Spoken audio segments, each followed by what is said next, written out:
Magsisimula ang kwento sa pag-uwi ng ating bida sa bansang kanyang kinalakihan. At ito ang Pilipinas. Kakalabas niya lang ng airport at sobrang namiss niya ang bansang ito dahil tumira siya sa Mexico kasama ang kanyang nanay ng 10 taon. Ang pangalan ko nga pala ay Cholo Gopito at ako ay 26 years old na. Ang height ko ay 5'6" at isa akong Filipino-Mexican. Sobrang namiss ko ang Pilipinas lalo na ang aking kinalakihang lugar, ang South Street. Habang siya ay nag-iisip ng pupuntahan, biglang pumasok sa isip niya ang lahat ng alaala noong siya ay bata pa. Naalala na naman niya ang kabataan niyang pilit niyang gustong iwan at kalimutan. Bumalik ang kwento 10 years ago. Ito ang huli at pinakahinding malilimutan na away ni Cholo.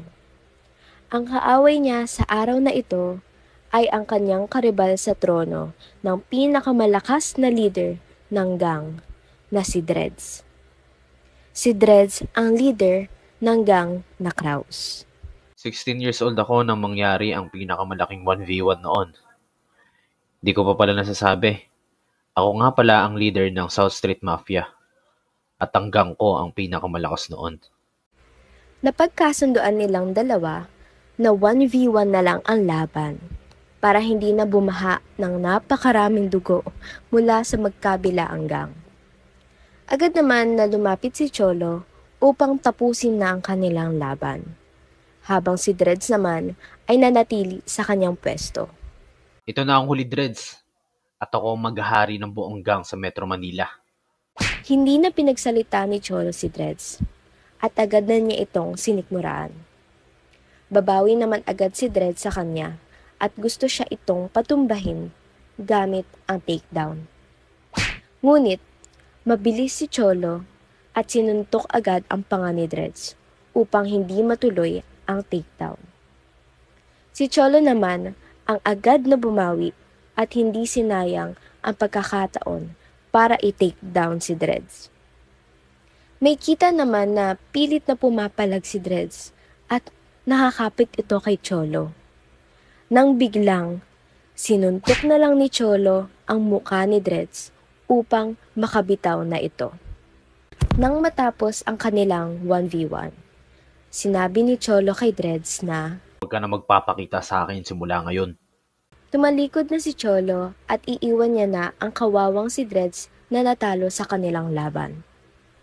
Habang si Cholo ay naglalakad na, napatigil siya bigla dahil may gusto pa siyang sabihin kay Dreads. Sinabi ni Cholo na siya na Simula ngayon, ako na ang hari ng buong Metro Manila. Ang susunod na sasakupin ko naman ay ang buong Luzon. tuluyan nung umalis si Cholo matapos niyang sabihin ang mga salitang ito. Ngayon, ang kwento ay bumalik na sa hinaharap at may kitang si Cholo ay nasa South Street na. Hanap na nga lang ako ng mga kainan para di ko na maalala ang mga nakaraan ko. Habang naglalakad si Cholo, may nakita siyang kainan at ito ang madalas na kainan nila noon ng kanyang grupo. Uy! Police paper! Buhay pa pala to. Makikitang pumasok na si Cholo sa loob ng police pepper. Good morning, sir. Ano pong order niyo? Uy! Ayos ah. Hindi pa rin pala binabago yung itsura ng lugar na to. Sobrang nostalgic. Yes po. Gusto po kasi ng tatay ko na ito pa din ang itsura at ayaw niya ipabago. Tatay mo? So anak ka ni Manong Polly? Opo. Kilala niyo po pala tatay ko? Oo, kilalang kilala ako nun. Tambahin ko to noong bata pa ako. Habang sila ay nag-uusap, biglang may sumingit sa kanila. Tabi! Isang bote nga ng beer. Uy pre, may pila oh. Bakit? Sino ka ba ha? Huwag po kayo dito manggulo, sir. Sa labas na lang po. Di naman ako nang gugulo, tsaka ayoko ng gulo. Sige na, ibigay mo na order niya. Yan. Matuto kang lumugar kung ayaw mo masaktan. Ito na po. Huwag na po kayo masyadong mainit ang ulo, sir. Pasalamat ka, Chin. Maganda ka. Sige na, alis na ako. Tabi! Ayos. Laki-laki ng daanan eh. Kung di lang talaga ako nagpapakabait. Nako. Pasensya ka na, sir, ah. Ganun lang po talaga yun. Nako, wala yun. Ayos lang yun. Sanay na ako dun. Mabalik pala tayo sa usapan natin kanina. Tatay mo si Polly? Kamusta na siya? Ah, yung tatay ko po, ah, 8 years na po siyang wala. Ha? Ano nangyari? May bumugbog daw po kasi sa kanya at hindi na kinaya ni tatay yung nangyari sa kanya. Sino ang gumawa sa kanya nun? Hindi ko po alam kung sino po talaga mismo yung gumawa dahil madaming takot sa gang nila. Sila din daw yung pinakamalakas na gang dito sa Metro Manila. Pinakamalakas na gang? Anong gang yan?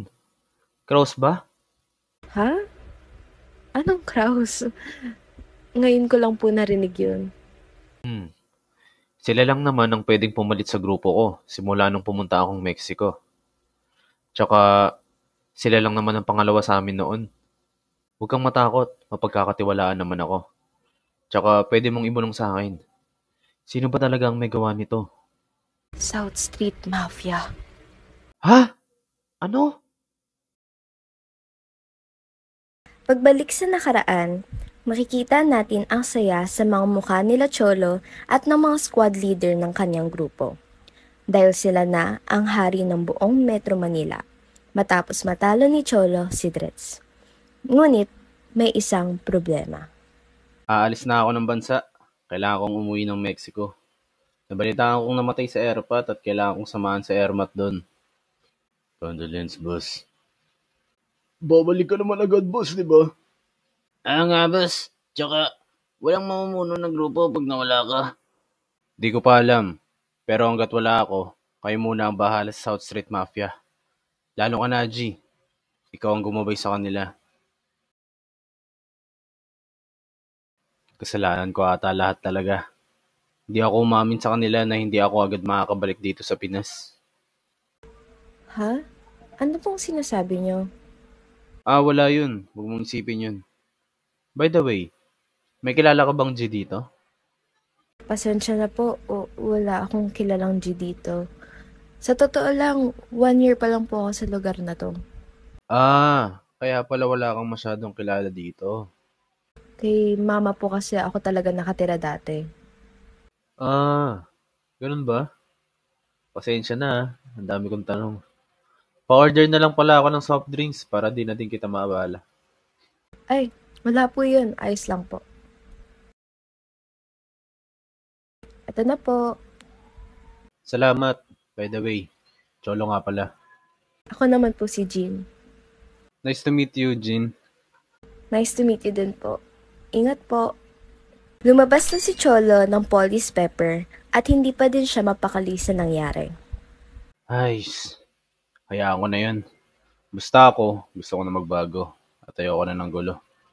Hindi din naman ako magtatagal dito. Naglakad na si Cholo pa uwi at siya ay makikituloy sa bahay ng tita niya at kanyang pinsan na si Jom. Tao po. Tao po. Jom. Habang siya ay nagaantay para pagbuksan ng pinto ng kanyang pinsan, may nakita siyang mga kalalakihan sa isang parke. Uy, sino kaya yung mga yun? Parang may pagtitripan pa tong mga to ah. Nang biglang, may pamilyar siyang mukha na nakita kasama ang mga kalalakihang ito. Si Jom yun ah. Kahit ayaw ng gulo ni Cholo, hindi pa din niya kayang pabayaan ang kanyang pinsan na si Jom. Jom, anong problema dito? Kaya Cholo, nandito ka na pala. Oo, kakauwi ko lang. Sino ba tong mga to? Ba't ang gugulo dito sa lugar ko? Anong pinagsasabi mong lugar mo, ha? Tara na, amalis na tayo. Ha? Bakit? Mag-isa lang to, natatakot kayo? Tanga ba kayong dalawa? Tara na! Ha? Ano nangyari, Kuya Cholo? Kilala ka ba naman ngayon? Huwag mo nang isipin yun. Hindi mo na kailangan pang malaman. Tara na sa bahay para makita ko na rin si tita. 10 taon na akong nawala. Pero bakit alam pa din nila kung sino ako? Napaisip si Cholo sa nangyari dahil siguradong kakalat sa buong lugar nila nang nakauwi na siya. Ito na ba ang simula ulit ng gulo sa Metro Manila ng mga gangs? O mananatiling tahimik at payapa ang buhay ni Cholo? Abangan sa susunod na episode ng Gang Paradise. Like, share, and subscribe para updated kayo sa mga susunod na episode. Salamat!